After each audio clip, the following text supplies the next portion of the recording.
दोस्तों, नेताओं पर ये जेल या बेल की बात मैं इसलिए कह रहा हूं कि देश की आजादी के बाद भारत का लोकतंत्र हमेशा से ही इस बात पर गर्व करता है कि यहां कोई भी प्रधानमंत्री या मुख्यमंत्री भी कानून से ऊपर नहीं है। ये बात मैं इसलिए कहना चाहूंगा कि पड़ोसी देश में आपने हमेशा देखा कि तख्ता पलट इसलिए होता है क्योंकि वहां कानून का कोई मतलब नहीं। 1947 के बाद से आज तक कई नेता जेल गए, कोई भ्रष्टाचार में, कोई हत्या जैसे संगीन अपराधों में, और कोई जनता की आवाज उठाने पर। किसी ने इस्तीफा दिया, किसी ने जेल से ही राजनीति चलाई, तो किसी ने अपने पूरे कैरियर को दांव पर लगा दिया। और ये बातें इसलिए कही जा रही हैं कि जेल और बेल और नेताओं का भूत और नेताओं का भविष्य और वर्तमान की बात मैं इसलिए कह रहा हूं कि जब आपको इन बातों की चिंता नहीं है तो क्यों किसी संविधान से, किसी विधेयक से, किसी संशोधन से डरना। 130वां संविधान संशोधन विधेयक पर चर्चा और सवाल फिर वही खड़ा होता है। क्या नेताओं पर और कड़े कानूनों की जरूरत है? आइए आपको लेकर चलते हैं भारत के इतिहास के उन पन्नों पर जहां सत्ता, भ्रष्टाचार, कानून आमने सामने आए। नमस्कार, मैं मनोज मिश्रा, आप देख रहे हैं यूनाइटेड भारत। दोस्तों, बात बड़े पदों, जमीन से एक कहावत कही गई है, अर्श से लेके फर्श और फर्श से लेके अर्श तक की और राजनीति, देश की राजनीति की चर्चा हो तो लालू यादव के बिना अधूरी रह जाती है। लालू प्रसाद यादव चारा घोटाले की कहानी, 1996 का घोटाला भारत के सबसे बड़े भ्रष्टाचार मामलों में से एक था। आज भले उसके अमाउंट पे बात हो कि उससे बड़े बड़े घोटाले हो गए, लेकिन याद करिए 95 का दौर। और इसलिए भी याद करिए उसको कि लालू यादव जिस परिवार से, जिस ग्रामीण परिवेश से आते थे, बिहार के मुख्यमंत्री रहते हुए पशुपालन विभाग में करोड़ों रुपए का गबन का आरोप लगा। 2013 में सीबीआई की विशेष अदालत ने उन्हें दोषी करार दिया और जेल भेजा। लेकिन ये मत भूलिए कि 95-96 से 2013 मुख्यमंत्री का पद छोड़ना पड़ा, लेकिन उन्होंने सत्ता अपने हाथ से नहीं जाने दी, बल्कि अपनी पत्नी राबड़ी देवी को मुख्यमंत्री बना दिया। इस घटना ने भारतीय राजनीति को एक आईना दिखाया और यह भी दिखाया कि जेल जाने के बाद नेता अपना राजनीतिक प्रभाव कैसे बनाए रख सकता है, कैसे जेल से रह के वो सत्ता पर कंट्रोल कर सकता है और सत्ता चला सकता है। दूसरा, जयललिता, तमिलनाडु की आयरन लेडी का पतन इसलिए कहना चाहूंगा कि जिन्हें अम्मा कहा जाता था, 91 से तमिलनाडु की सबसे ताकतवर नेता थी। 96 में उन पर आय से अधिक संपत्ति इकट्ठा करने का आरोप लगा। 2014 में बंगलुरु की विशेष अदालत ने उन्हें दोषी ठहराया और 4 साल की जेल की सजा सुनाई।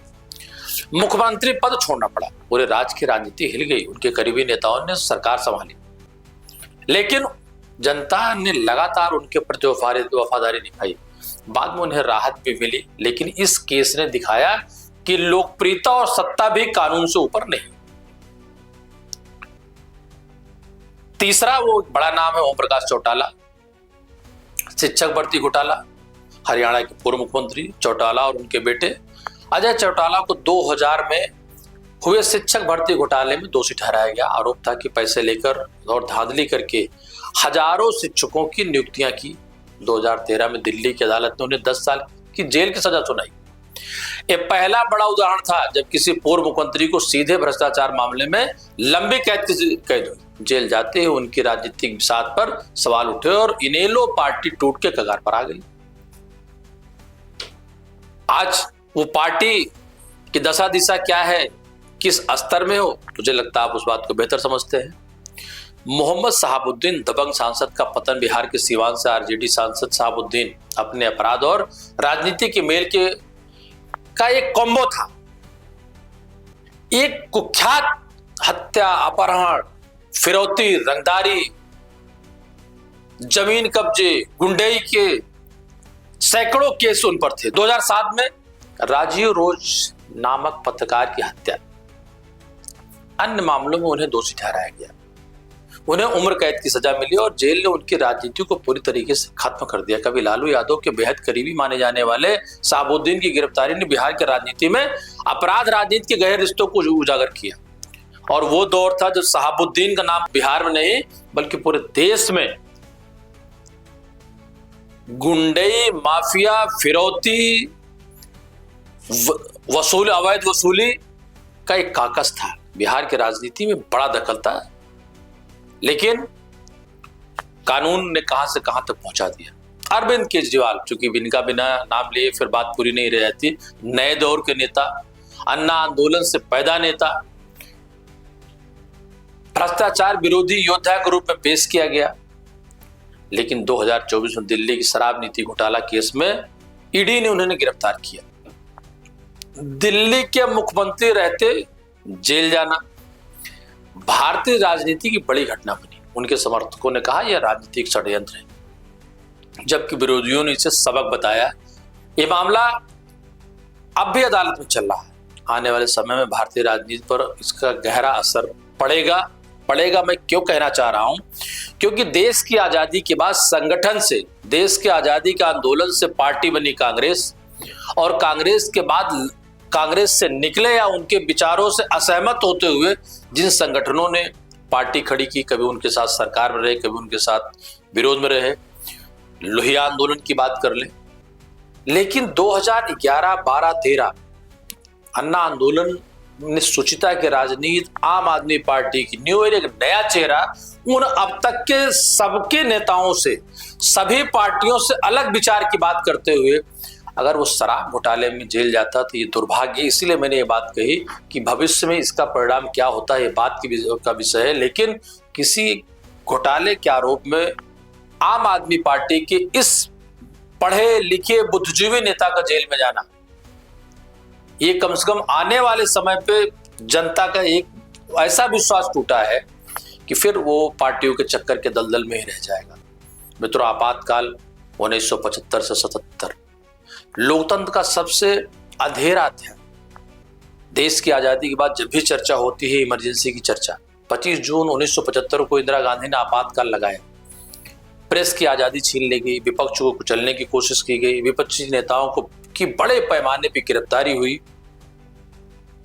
जयप्रकाश नारायण संपूर्ण क्रांति, जेपी आंदोलन का जिक्र दिल से ही इंदिरा गांधी सरकार के खिलाफ देश को जगाते रहे। अटल बिहारी वाजपेयी, स्वर्गीय अटल बिहारी वाजपेयी शीर्ष से, सामान्य से परिवार से शीर्ष पे सत्ता तक पहुंचे। विपक्षी सांसद, बीमार रहने के बावजूद महीनों जेल में रहे, बाद में प्रधानमंत्री बने और कई बार बने। लोकतंत्र की कद्र को और गहरा किया। लालकृष्ण आडवाणी, जनसंघ से नेता, जिन्हें इमरजेंसी में बिना मुकदमा चलाए कैद भेज दिया गया। बाद में यही नेता भाजपा के लिए खड़े हुए। राम मंदिर आंदोलन, राम मंदिर रथ यात्रा, इमरजेंसी ने यह सिखाया कि जनता की ताकत जेल की दीवारों से भी बड़ी होती है। हत्या, आपराधिक मामले में जेल गए नेता आनंद मोहन सिंह, बिहार के बड़े नेता, 1994 में अधिकारी जी कृष्णैया की हत्या, जेल से भी चुनाव जीते, लेकिन विवादों ने उनकी राजनीतिक छवि धूमिल की। अमरमणि त्रिपाठी यूपी, कवित्री मधुमिता शुक्ला की हत्या में दोषी, कभी पावरफुल रहे मंत्री, लेकिन सजा ने उनका राजनीतिक करियर समाप्त कर दिया। हाल की बहुत सारी ऐसी घटनाएं हैं। आप बहुत सारे सांसदों, विधायकों, नेताओं का जिक्र कर सकते हैं जो इस धरती पे हैं भी और नहीं भी हैं। अतीक अहमद की बात कर लेते हैं, विधायक से लेकर सांसद तक। अभी विगत दिन उनकी हत्या हुई, सैकड़ों मुकदमों के दोषी, बल्कि एक समय एक पर्याय बन चुका था। राजनीतिक मामलों में प्रतिद्वंदिता के केसेस होना एक आम बात हो सकती है, जिसमें कोर्ट को भी इस बातें पता होती है, लेकिन आपराधिक के बड़े बड़े मुकदमे, हत्या, बलात्कार, फिरौती, जमीन ब्लैकमेलिंग, हाल की घटनाओं का मैं जिक्र करूं, अगर इस सब चीजों में नेता इन्वॉल्व होता है तो मुझे लगता है ये बिल संशोधन उसके लिए बहुत ही जरूरी है। आप जेल जाते हैं तो आपको पद छोड़ना पड़ेगा। राहुल गांधी कांग्रेस के नेता, 2023 में मानहानि केस में 2 साल की सजा, संसद सदस्यता गई, सुप्रीम कोर्ट से तो राहत मिली, लेकिन 2025 में मनी लॉन्ड्रिंग केस में चार्जशीट दायर होने से दबाव बना हुआ है। पी चिदम्बरम, पूर्व वित्त मंत्री, कांग्रेस के बड़े नेता हैं, 2019 में आईएनएक्स मीडिया केस में गिरफ्तार, तिहाड़ जेल में कई हफ्ते रहे। लंबी फेहरिस्त है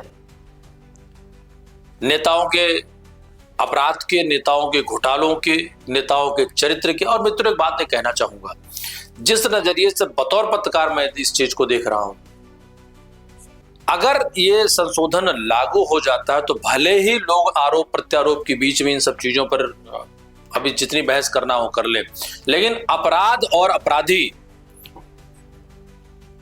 का जो एक संगठन है वो इसलिए टूटेगा क्योंकि इससे डर होगा, और ये डर बहुत जरूरी है नेताओं में। अपराध को लेकर के डर दूर हो गया, घोटाले अरबों खरबों की संपत्ति रातों रात यूं ही नहीं बन जाती। वो संपत्ति बनाने का जो तरीका है वो आम आदमी की के टैक्स, किसानों का हक, बेरोजगारों का अधिकार, इन सब चीजों का मिला जुला एक मिश्रण, एक कम्बो है जो अपराध को जन्म नहीं देता बल्कि अपराधियों को संरक्षण भी देता है। 30 दिन की जेल या बेल, मैं फिर रिपीट करना चाहूंगा, और इस संविधान के संशोधन में देश सुचारुता की तरफ बढ़ेगा, पारदर्शिता की तरफ बढ़ेगा, अपराध कम होंगे, बेईमानी में सुधार आएगा, चोर बाजारी काला बाजारी कम होगी। तो दोस्तों ये कहानियां सिर्फ अतीत नहीं है। आपातकाल में जेल गए नेता हों, लालू यादव, जयललिता जैसे मुख्यमंत्री हों, शहाबुद्दीन, आनंद मोहन जैसे दबंग हों, या आज के दौर में राहुल गांधी और अरविंद केजरीवाल, सबके लिए कानून एक जैसा चला। यही लोकतंत्र की ताकत है। लेकिन अब 130वां संशोधन, संविधान संशोधन विधेयक यही सवाल खड़ा करता है, क्या जन प्रतिनिधियों की जवाबदेही और सख्त होनी चाहिए? क्या संसद को ऐसा प्रावधान लाना चाहिए या किसी भी दोषी ठहराए गए नेता को तुरंत पद और सत्ता से बाहर होना चाहिए? यही बहस आज भारत के लोकतंत्र की सबसे बड़ी कसौटी है। आपका क्या मानना है? क्योंकि कहीं न कहीं इस पौधे में, इस पेड़ में आप अपने वोट रूपी बीज को डालते हैं। क्या नेताओं पर सख्ती होनी चाहिए? आप अपनी राय दें, कमेंट करें, सुझाव दें, और हाँ, वीडियो पसंद आया है तो चैनल को सब्सक्राइब कर लीजिए, शेयर कर लीजिए। जय हिंद, जय भारत, नमस्कार। आप देख रहे हैं यूनाइटेड भारत, मैं मनोज मिश्रा।